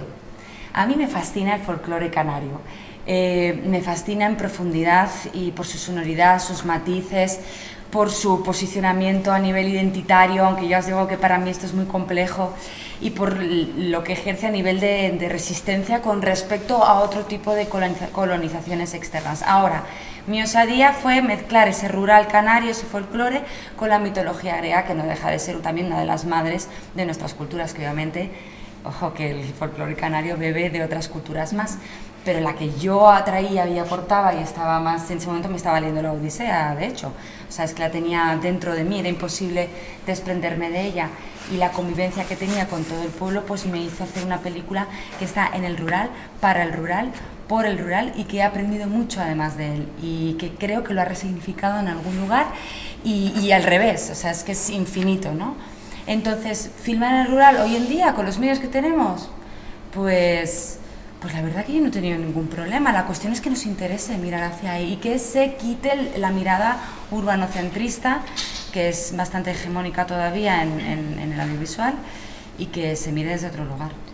De hecho, María, es súper interesante porque creo que era uno de los temas que salió antes y que, de hecho, agradezco un montón la pregunta porque no pudimos profundizar, y es que ya no solamente hablamos de producciones de fuera que vienen y cuentan con equipo de aquí o con un pequeño porcentaje de equipos de aquí, y estamos acostumbrados también como espectadores, ¿no?, a ver un determinado tipo de contenido, pero sí que es verdad que si empezamos a contar Canarias, ya sea desde la tradicional o a través de otras historias, yo creo que es casi obligatorio pasar por lo rural, no siempre, pero una gran mayoría. Sí, porque es lo que decían antes, sí. No sé cómo lo ven ustedes desde el punto de vista creativo. Es que en mi caso, lo que decía antes del lugar de donde yo vengo, que es vecindario, que es una zona que ahora tú la visitas y lo ves como una pequeña gran ciudad, pero es que eran 4 casas que se crearon a partir de cuarterías por toda la migración dentro de los interiores de la isla hacia el sureste para el cultivo del tomate. Toda mi familia viene del cultivo del tomate. O sea, para mí los recuerdos más felices que yo tengo en mi infancia eran las amarras y las plantas, porque se juntaba toda la familia para plantar, luego nos comíamos un bocadillo de pata con clipper y era como una fantasía infantil, ¿no? Claro. Sí. Es un refresco. La peninsular, no pasa nada. Yo intento aprender, pero se lo perdonamos, claro. Que alguien le traiga aquí. Mira, María, antes de irse, por favor. Lo quiero probar, ahora me ha dejado la miel en los labios. Pues para mí eso siempre ha estado presente, y también en las mesas en las sobremesas de la comida siempre se ha hablado de toda la miseria que vivió mi familia. Mi padre nació en el 67 y no tuvo baño hasta los 7 años, que es heavy, porque estamos hablando de los años 70, que ya el mundo estaba totalmente avanzado, y mi familia viene de la extrema exclusión social de la ruralidad del sureste. Y luego aparte también a mí me ha movido mucho la conciencia de clase y la lucha obrera, porque es de donde vengo y es por la que estoy completamente sesgada. Y por ejemplo, el largometraje que estoy preparando también tiene que ver con el tomate, pero lo centro especialmente en una revolución. Yo siempre reivindico la palabra revolución porque suena como muy grande, ¿no? Piensas la Revolución Francesa y cabeza rodando, pero es que en el sureste de Gran Canaria hubo una revolución donde los trabajadores y trabajadoras, sobre todo trabajadoras, que eran las que más trabajaban en los almacenes de tomate, lucharon por tener una cooperativa, lucharon porque dejar atrás un sistema absolutamente caciquista, lucharon porque dejase de existir el derecho de pernada. Entonces, esta revolución, que a mí mi padre siempre me cuenta, vas tu abuelo, corría como vamos, delante de los policías y los vecinos tirándole piedras a los guardias civiles para que no cogieran a los manifestantes. Yo flipaba con eso cuando me lo contaban de pequeña, y eso no está en los libros. ¿Cómo es posible que eso no exista, Bueno, que no haya registro? Es que es posible porque no interesa, porque es que eso significa que se contradice al poder, es que es muy peligroso, es que eso es justamente lo que se ha borrado toda la historia de la humanidad. Pues por suerte, precisamente Tú de lo la conservas. Universidad de La Laguna, había una pequeña reseña sobre la lucha obrera en el sureste de Gran Canaria, y es gracias a una de las guías que he podido seguir investigando al respecto a través de una tesis doctoral, y descubrí que en esa época, en el 78, no solamente fueron las mujeres que revolucionaron el sector primario, sino que también fue la primera vez en la historia que unas mujeres en el 68, sí, Franco todavía estaba vivo, fueron las primeras en utilizar los encierros en iglesias como métodos de manifestación, porque habían encarcelado a todos sus maridos. Entonces un grupo de mujeres se metieron en una iglesia para reivindicar esto, y volvieron a replicarlo en el 78, unos aparceros que se metieron en la Catedral de Santa Ana y estuvieron encerrados en la Catedral de Santa Ana. ¿Y eso dónde está? Bueno, en la película. Bien. Puño de publicidad. ¿Alguna otra pregunta que tenga? Yo no tengo una pregunta, pero yo sí quería decir, o sea, primero que felicitar porque se salgan este tipo de proyectos, pues es lo que decías tú, hay muchas historias que no han sido contadas en libros y que siguen ahí y que necesitan ser de alguna manera, pues, transmitidas a la población, porque nos hemos olvidado de lo que se vivió aquí en Canarias. Yo que vengo de la zona donde grabó María, Los Hilos también creo que grabó, de la Isla Baja, en esa zona que además se sigue conservando esa esencia rural, o sea, ahí hay un potencial increíble. Yo trabajo con muchos proyectos relacionados con el mundo rural, he colaborado también en documentales de las zonas relacionadas con el mundo rural, y es verdad que todas esas historias que se cuentan nunca, o sea, se quedan ahí en el olvido. Y yo creo que es una buena manera también, pues, de conocer todo lo que vivieron nuestras abuelas y abuelos, e incluso nuestros padres y madres, y que han como desaparecido de la historia. Y realmente aquí en Canarias se pasaron épocas muy duras. Y bueno, pequeñas cosas, hasta lo que decías del clipper, ¿sabes? Que son recuerdos que nos vienen de pequeños, que a lo mejor en otros lugares de España no se ha vivido de esa manera.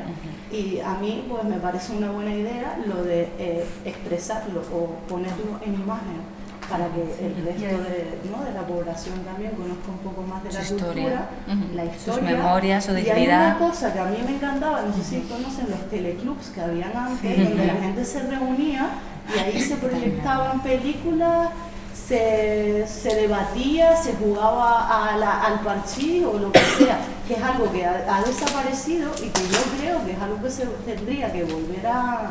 No de esa manera, ¿vale? Bueno, sí, de esta manera, no de esa manera, pero un lugar, hay muchos teleclubs, por ejemplo, que han quedado vacíos, que está el edificio en Buenavista, por ejemplo, que se pueden reconstruir, no con esa idea que a lo mejor hubo en la época, pero sí que se podrían reconstruir y utilizar para este tipo de encuentros. Claro, y porque además yo creo fielmente que desde el mundo de la cultura, que antes estábamos hablando que somos unas privilegiadas al fin y al cabo, también creo que a la ciudadanía hay que devolverle también esa memoria que ha sido borrada de nuestra historia. Todo aquello que nos puede haber llegado, pues, por la memoria colectiva, la memoria oral de las familias, porque hay una parte de Canarias que está borrada. A mí familiarmente no hay mucha, por parte de mi familia, me ha costado quizás más, y a lo largo de la vida he ido descubriendo pequeños espacios de la memoria de algunas de las personas de mi familia, pero que nunca ha habido un diálogo sobre, yo sí vengo del campo por parte de mi familia, vengo del campo por parte de familia de madre, por parte de la mar, por parte de la familia de mi padre, y sin embargo hay un vacío dentro de mi propia familia que he ido descubriendo, y a veces me he encontrado gente de fuera y dice, esto era de tu bisabuelo, y empezar y venir a la ciudad, estar en la zona de donde procede mi madre, y dice, coño mamá, y perdón por la palabra, me encanta decir palabrotas, digo, me he encontrado un señor que me ha dicho, que me ha hablado de mi bisabuelo, y que las tierras de mi bisabuelo, y empezar mi madre a contarme cosas que jamás me dijo, con mi abuela, ¿no? Pero igual que en las familias pueden existir un vacío, existe un vacío colectivo que tenemos que rellenar nosotros, recomponer, o nosotras, ¿no? Y luego con lo rural también hay algo que no sé si tiene que ver con el ser mujer o no, pero si se dan cuenta, cada vez hablamos del rural, en el mundo de la cultura, cada vez son más las mujeres que hablan del rural. O sea, dentro del audiovisual y dentro de otras, es algo que estaba reflexionando esta mañana, ¿no? Digo, ostras, es que al final, leyendo un poco, pues, mirando un poco las posibles temáticas que íbamos a hablar esta tarde, digo, ostras, es que yo, últimamente, es la mujer la que me está transmitiendo un poco del rural. De los años 20 o de los años 40, pero últimamente lo veo muy retratado más por la mujer que por el hombre, y no sé si es una necesidad que tenemos nosotras de empezar a reconstruir la historia, esos años del vacío, y además esos años de vacío desde la perspectiva de la mujer. Entonces, yo hablo como espectadora en este momento. Sí, bueno, me gusta mucho que hayas dicho esto también. Y también agarrando un poquito, perdónenme, la coyuntura de tener aquí paisanas, ayer justamente en Buenavista del Norte celebramos un congreso de memoria histórica. Bueno, yo estaba presentando un largometraje que estoy haciendo precisamente de historias de huidos a las montañas de Penualto, a través de relatos, es que voy por aquí, de las mujeres, aunque en mi caso está un poco dividido, y los hombres que todavía custodian la memoria y se atreven a hablar. Me he encontrado con varias personas que todavía tienen miedo de hablar, y claro, son obviamente gente que ha sido reprimida del bando republicano, que yo ya les digo que a mí esto de izquierda y derecha yo ni lo quiero nombrar, porque para mí hay personas y no hay esta división bicéfalas que no la quiero ni nombrar. Pero bueno, aparte de eso, justamente ayer en el rural hablamos de mujeres que guardaban la memoria. Había un historiador, Jorge Moreno, experto en mapas de memoria, que vino desde Madrid y nos comentó que es que realmente han sido ellas las que han transmitido por la vía matrilineal todos esos relatos, y los hombres no. Y esto es una cosa que le explicaba y que me sorprendió, porque dije, bueno, yo también conseguí relatos de hombres para hacer mi película y demás. Y me dice, sí, pero me empezaba a preguntar, ¿pero ese relato?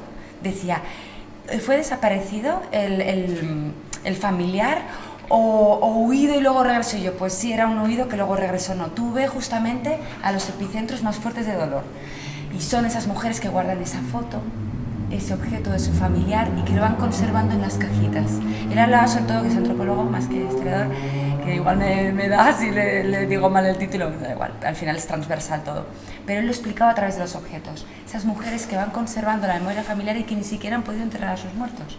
Y que aquí en Canarias fue súper bestia, perdonad que ya me voy un poco al tema de ayer, es que todavía estoy muy conmocionada, que una de las cosas que a mí más me impactó desde la península, porque allí hubo una guerra, un conflicto bélico que yo no lo justifica, pero allí hubo una contienda, pero es que aquí en Canarias fue pura represión. ¿Y cómo puede ser que haya datos de 3.000 chicos entre 18 años y 30 a 40 desaparecidos? ¿Cómo puede ser si aquí no hubo un conflicto bélico, hubo un alzamiento de la Semana Roja en La Palma, en el Vallehermoso, en algunas zonas del norte de las islas, pero muy pequeños? ¿Cómo puede ser que hubiera tantos desaparecidos, que sabemos que en las fosas, bueno, algún fusilamiento, pero es todo la mar? ¿Qué pasó aquí? ¿No? Y esos relatos pues los aportan mucho las mujeres. En fin, esto por cerrar porque es muy complejo y me extiendo, pero... Las mujeres, porque también es verdad que a la mujer nunca se le había dado tanta voz hasta ahora, sí, que mira, se ha conseguido es algo, verdad, porque sí. es verdad que cuando hablamos de lo rural, o siempre se había hablado las figuras del cabrero. Es que eso lo relacionamos con el cabrero, que es con el que sale con las cabras por la mañana. pero y la mujer, que es la que elabora el queso y la que hace Total, todo el trabajo, total. nunca se llegó a nombrar eso hasta ahora, de poco para acá. Y lo sé además porque trabajo mucho en Teno Alto y conozco a todo el mundo arriba, y es verdad que siempre es como el trabajo del cabrero. Y esa señora que está ahí todo el día, no solo ya con la elaboración del queso, sino cuidando la casa, los hijos, la familia en sí, y ahora es cuando realmente se está empezando a dar voz. Por eso creo que ahora es cuando más empezamos a relacionar lo rural con las mujeres, porque hubo ese silencio ahí. Yo creo que hay muchas mujeres pues cerraron, guardaron esas memorias y ahora tienen la posibilidad de poder hablar de ello y de poder transmitir lo que han vivido. Y yo creo que al final también la presencia de que era un poco también tenerlas ustedes hoy aquí y visibilizar a estas mujeres que trabajan en puestos de responsabilidad y que tienen el poder de contar estas historias. Vemos por este lado que hay un público que le interesa sentarse e ir a ver esto, y por otro lado también vemos la oportunidad y quizás esa mirada femenina de la que estábamos hablando de, oye, que a lo mejor estas cosas que estamos planteando aquí, quizás a un señor hace 30, 20, 10 años no se le ha ocurrido que es interesante y que podría haber un público al que le interesara ver todas estas historias, escucharlas a través de la radio o leer un reportaje sobre el tema, ¿no? Entonces ahí también hablamos de la responsabilidad social del cineasta, pero yo creo que ahí ese feminismo, esa responsabilidad que van teniendo ustedes también a la hora de construir historias, pesa a la hora de... que es súper importante. Más pesos, no, por favor. Eso con un clipper se te quita. Oye, por favor, regala esto ya. ¿Alguna otra pregunta por aquí? Sí. Teniendo en cuenta lo que comentabas antes, ¿no? De esa mirada urbanocéntrica o de esas tantas narrativas exógenas, ¿no? Que se han creado no solo de Canarias, sino también de una parte de ¿creen que es necesario habitar la ruralidad para hablar de ella? Es decir, desde ser huerto-centrado o desde... Total. ¿no? En mi caso, total. Yo soy hija de ciudad, yo me he criado en un piso de 14 plantas con 4 puertas, yo no conocía a nadie y he estado así hasta mis 20 largos en diferentes ciudades. Y cuando yo tenía una visión totalmente desde la literatura, de lo rural, ¿no? Muy bonito todo en pantalla, bucólico, estetizado, ojo, y bien peligroso, que cuando me empecé a relacionar con la gente del lugar, pues me dio 4 bofetadas, y todavía pues llevo 5 años en Buenavista, 10 viniendo, y todavía me queda tanto por comprender y aprender, que claro que hay que habitarlo y durante un buen tiempo, y seguir ahí, perseverando y filmando. Sí, por esa especie también de que de repente podemos entrar en contradicción, ¿no? Incluso de las que vivimos, pues, que somos de aquí, que somos canarias, pero a lo mejor vivimos fuera de la ruralidad. Entonces, es legítimo, de alguna manera es válido yo hablar de la ruralidad si no. Qué buena esta pregunta. Qué compleja. Sí, porque al final es una apropiación cultural también. Dentro del propio territorio, aunque sea limitado y sea pequeñito, puede haber apropiación cultural dentro de ahí. A mí siempre me venía a la cabeza, cuando hablabas ahora, Panza de burro. O sea, por ejemplo, Panza de burro, cuando yo leí la pieza y luego me dio por leer pues críticas, ¿no? O cómo se había respirado esa obra. Hablaban de la oralidad, hablaban de, ay, qué raro está escrito, qué valentía de la autora, y yo solamente veía imágenes que yo viví. O sea, yo no fui una niña rural, pero sí que mis padres, por mi abuela, tenían muchos terrenos en San Mateo, y yo pasaba mis veranos en San Mateo y en los barrancos corriendo para arriba y para abajo con la sequía, ¿no? Entonces yo flipaba con momentos concretos que contaba Abreu en su libro de cómo jugar en la sequía, de cómo los carteles estaban mal escritos. En mi caso era perros sueltos en vez de perros sueltos. Ese tipo de cosas, si tú no las vives, tú no les vas a dar el valor y no vas a entender la importancia de que eso esté representado. Y es eso, que hay que estar en contacto con el entorno. Yo me acuerdo de pedir que me dejaran ir a jugar a recoger papas o a plantar papas, y para mí era un juego. O sea, yo tengo una parte de mi familia que viene del rural y yo irme los fines de semana a los tiros de Moya veía que un vecino estaba plantando y me iba por ahí, ¿puedo jugar a plantar? Vale, era una mano de obra barata más. Y estaban recogiendo, ¿puedo jugar a recoger? Y yo lo pasaba pipa. Pero claro, luego creces y te das cuenta que lo que para ti era un juego era el día a día. Mis vecinos de los tiros tenían 5 hijos. Y esos niños, o sea, tú te veías un chiquillo de 6 años con una vaca y llegaba de clase y tenía que ir a llevarse a la vaca y ordeñar. Eso era un trabajo, ¿no? Yo lo tenía muy romantizado, creces, claro que hay que vivirlo y además hay que vivirlo en las distintas épocas porque sigo viendo lo bonito que era, pero ahora me doy cuenta que lo que para mí era un juego, para el hijo de mi vecino no era un juego, es que vengo de clase, meriendo, hago los deberes y me voy a ayudar a mi padre, a mi madre, que fina hacía queso. Riquísimo. Y yo era una enamorada del campo. Mi abuela siempre decía que yo era, venimos de la rama de los castellanos, ¿vale? De Fontanales. Y yo era fina, guárdame un litro de leche que esta noche... Yo era una enamorada del campo. Pero también es cierto que precisamente por eso centrar tu mirada en el campo tiene que ser una mirada con conciencia de clase, claro. Porque es que es inevitable que una cosa esté ceñida con la otra. Yo tengo una duda, no es que sea un posicionamiento, no estoy segura. Voy. Creo que todo el mundo tiene derecho a mirar al otro. Entonces, y volviendo un poco a lo de antes, creo que si algo da de conformar la mirada es la pluralidad. Ojo, que yo es que también estoy de la cuerda de ahora estoy en el rural, lo estoy investigando, estoy comprendiendo de otra manera y estoy filmando. Pero oye, ¿qué pasa con esa mirada más romántica del que viene, viaja, transita un escenario? Que además tenemos un montón de literatura al respecto, tenemos un montón de viajes de road movie y que están acompañando más un cuerpo que un escenario identitario.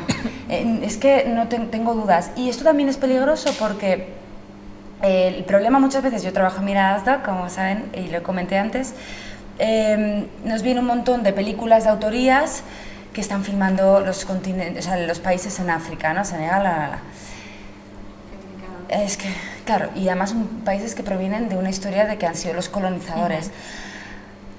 Y entonces, pues la verdad, pasamos pelis europeas que filman estos territorios, pero pasan porque lo que se está hablando es algo universal y que está deconstruyendo esa mirada, que es un poco también lo que decía Arima, colonizadora, es decir, que tu conciencia de quién tú eres, de tus privilegios, esté por delante porque puede ser peligroso. Y aún así nos llegan unas películas, bueno, sí, preciosas que aprendemos, pero unos panfletos, o sea, lo digo aquí en público, que a mí me asustan profundamente y que mantienen a la hegemonía occidental por delante. Pero bueno, entonces para decir que no lo sé, yo lo único que sé es que cuando filmamos los territorios, por lo menos si se hace desde el amor y la honestidad, yo creo que con eso ya tienes bastante por delante. Y también tiene que ver, perdón, ya... Sí. Irene, perdónanos porque tenemos que tardar ya, perdona, es que la tengo justo aquí. Que creo que también tiene que ver con la asiduidad con la que existe esa mirada. Es decir, si de 100 películas que se producen sobre ruralidad, 80 son de cineastas que en su vida han pisado el campo, pues cariño, esa realidad total. Es absolutamente sesgada y está muy alejada. Exacto. Ahora, si es un 50%, 50-50 o hacia la inversa, un 80%, pues igual no me molesta tanto. El problema es que también ahora mismo, ¿qué es lo que hay? Claro, que casi nada. Entonces, claro. Por eso yo reivindico la necesidad de habitar el espacio, para precisamente mostrar ese respeto que hablaba María. Claro que... Nada, y termino una cosita rápida, hablando de esta construcción de nuevas narrativas, ¿no? De la contemporaneidad, postmoderna, etcétera, etcétera. Quizá haya como una precariedad en tanto miradas autocentradas, ¿no? Ya. Digamos, bueno, en Canarias, claro, estoy hablando concretamente, y en la ruralidad ni te cuento, ¿no? Porque eso es como la periferia del campesinado, eso que está como en los márgenes más absolutos, ¿no? Entonces, quizás si seguimos nutriéndonos de miradas exógenas, vamos a tener complicado, ¿no? Si no vivimos, habitamos los lugares. Al final, mi posición es, lo importante al final es que el trabajo que tú hagas, mostrárselo a quien estás mostrando tú y que se sienta identificado. Es el mayor respeto que puedes hacer con la persona, ya sea del rural, de la pesca. Porque para mí, yo por ejemplo, tengo una anécdota que me encanta. Mi primer documental tenía una mujer trans que ejerció la prostitución como trans en los años 60 en el barrio de la Isleta, y cuando le dije, Pino, ¿tú cómo quieres salir en los créditos? Dice, ay, yo ama de casa, y Pino sale como ama de casa. Entonces es el respeto hacia la persona, y que ella se ve, y ella se ve ahí, y Pino, ama de casa, independientemente de que ella nos está hablando como un día se tiró a 20 gringos, ella es ama de casa y hay que respetarla. Porque y con el rural, no, quiero decir que y con el rural me refiero a lo mismo, que tú a la persona que estás retratando se vea identificada, se vea respetada y decir, es que yo soy esa, esa es mi vida. No que yo venga y diga, muestre cómo quiero yo o creo yo que es tu vida. Eso es lo importante, porque al final tenemos que respetar lo que estamos retratando y a quienes estamos retratando. Yo creo que esa es la máxima por la que deberíamos de trabajar, más allá de egos. Sí, yo al final pues también me viene a la mente una pregunta que sale muy a menudo, que es habitar lo rural en Canarias, porque el territorio de Canarias eminentemente es rural. Hasta hace 30 años había vacas aquí en la laguna, ¿sabes? Y, o sea, ¿sabes? Que es lo urbano y que es lo rural, ¿no? Tengo 5G. Tal vez ahora sí se puede identificar ciertos espacios mucho más urbanos, como puede ser La Palma o Santa Cruz, pero yo cuestiono, bueno, evidentemente el sur, que eso ya es otro territorio, pero creo que cuestionaría, ¿no?, qué es habitar lo rural, porque incluso habitando lo urbano, tú te ibas a casa de tus abuelos o a casa de tus tíos el fin de semana o a casa de tus amigos y estabas ahí en entorno rural, ¿no? Entonces yo diferenciaría también como lo rural aquí en Canarias o lo rural en la península, ¿no? No, y gracias, porque es que somos pueblos de 2 millones de habitantes. Total, es clave lo que estás diciendo. ¿Qué es lo rural? Es de hecho desde donde deberíamos de partir gran parte de nuestras premisas a la hora de construir el relato. ¿Qué es lo rural? Exactamente, habitar lo rural y cómo lo que acontece ahora como rural, cómo se está también adentrando, y estos son conceptos complejos porque están simplificando la modernidad también dentro de esa ruralidad, ¿no? Yo por terminar, que antes que nos pidió Sofía que trajéramos cineastas que lo retratan muy bien, y perdonadme, me he ido a Portugal, pero creo que un matrimonio, precisamente hombre y mujer, que mejor han estado observando esas ruralidades dentro de estos territorios, han vivido, han habitado Trasomontes, este escenario del noreste de Portugal, y han estado cuestionándose sus películas desde ese lugar que tú me dices, que me parece los lugares realmente donde apuntalar las películas, serían Margarida Cordeiro y Antonio Reis, que por cierto, para encontrar su filmografía, tela, que esta es otra de las cosas que no hemos tocado aquí, bueno, un poquito Arima antes cuando hablaba de estas mujeres que no tienen que como el productor tiene los derechos y demás no tiene acceso, pero precisamente películas que estarían ahora dialogando de manera maravillosa con esa metamorfosis de lo rural y esa pluralidad de lo rural no son tan fáciles de acceder a ellas. No sé, me parece importante. Como nos preguntaste que trajéramos... Sí,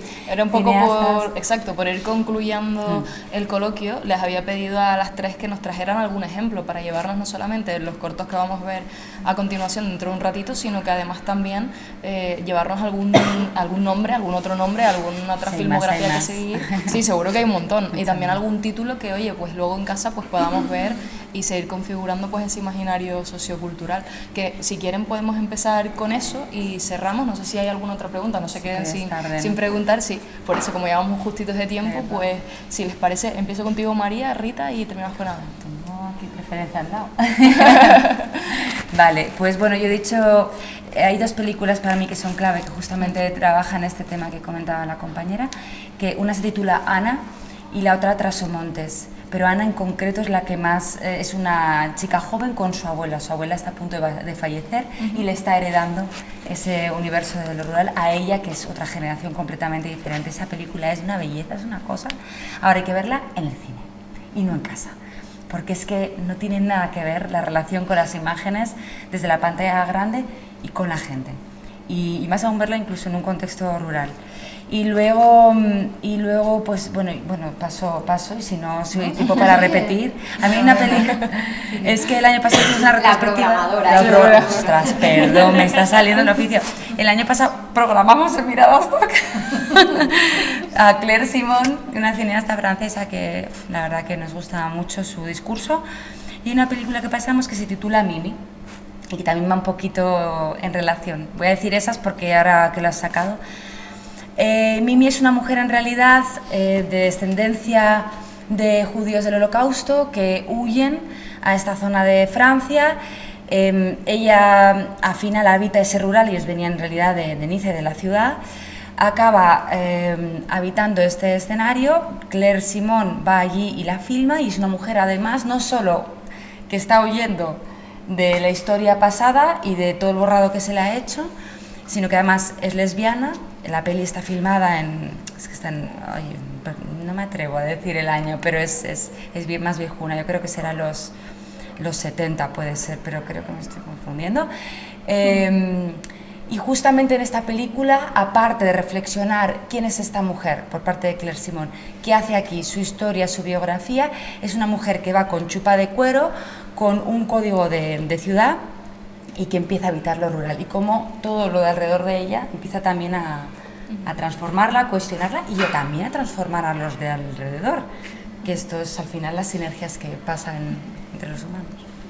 Rita, en tu caso, ¿recomendaciones? Quiero que pases a Arima. Para que sigas pensando un poquito. No que te hago, sino porque... Pasamos a Arima.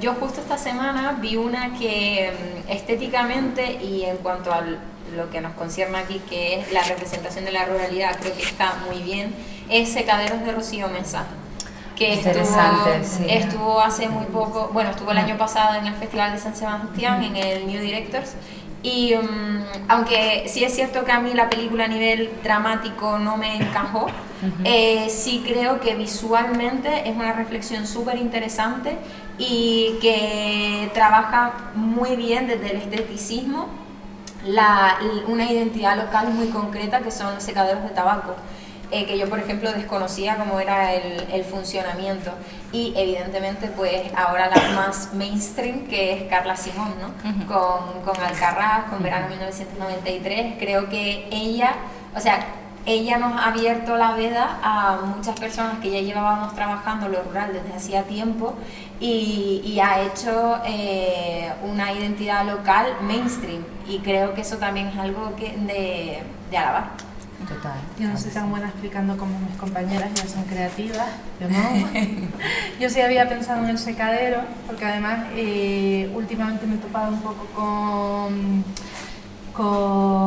aparece mucho últimamente la productora del secadero y cositas que he leído de ello. Me gusta Isiar Boyarín, la del el olivo, que justo estábamos hablando del olivo cuando subíamos para acá, pero a mí me toca porque me recuerda a mi infancia. Yo parte de mi vida no la pasé aquí sino en Península, los 5 primeros años, y para mí mi recuerdo de la felicidad de pequeña es varando el olivo, ¿no? O sea, es una vida que ya no tiene, y yo siempre he dicho que yo quiero tener un olivo, igual que yo me siento muy de Fontanoles y muy de la Isleta. De hecho yo estoy registrada, tengo mi padrón emocional en Fontanales, mi padrón tal en la Isleta, mi padrón emocional en Fontanales, que es un proyecto súper bonito que surgió hace un par de años. Me encantó, digo, pues yo me voy a empadronar en Fontanales emocionalmente. Otra parte emocional mía es que, fíjate, mi familia procede, aunque yo no la he vivido, la he vivido ocasionalmente los fines de semana de Fontanales, pero luego tengo que disfruté mucho los 5 primeros años de mi vida de lo rural en Murcia. Los almendros y los olivos son mis recuerdos de la infancia, pero principalmente es que me pasaba pipa corriendo por los campos de olivos, y por eso es una película que me llena, que quizás creo que sí me parece más interesante los secaderos, pero emocionalmente eso. Creo que también tiene que ser importante que no perdamos o enseñar a los demás todos tenemos una conexión con lo rural, tiene que mantenerse y tiene que transmitirse aunque vivas en la ciudad y te desarrolles en la ciudad, porque tus ancestros vienen precisamente de allí, ¿vale? Y que tiene que permanecer. Tengo una última recomendación, las pelis que vienen ahora. Efectivamente, gran paso, gran cierre. Muchísimas gracias a todas, a todos por habernos acompañado en este ratito de tertulia, que ha sido inmenso, pero a la vez no sería capaz de resumirlo porque hemos hablado de muchísimo. Gracias a las tres de verdad, Arima, Rita y María. Sígales la pista, que ya tienen el nombre de mujeres referentes en el cine, además hoy aquí en La Pinochera, y nos quedamos con un ratito de cine. Ahora Irene, si no nos da alguna otra pauta, si estoy diciendo algo que no proceda. Y muchísimas gracias, un aplauso para ella. No, gracias a ustedes. Gracias.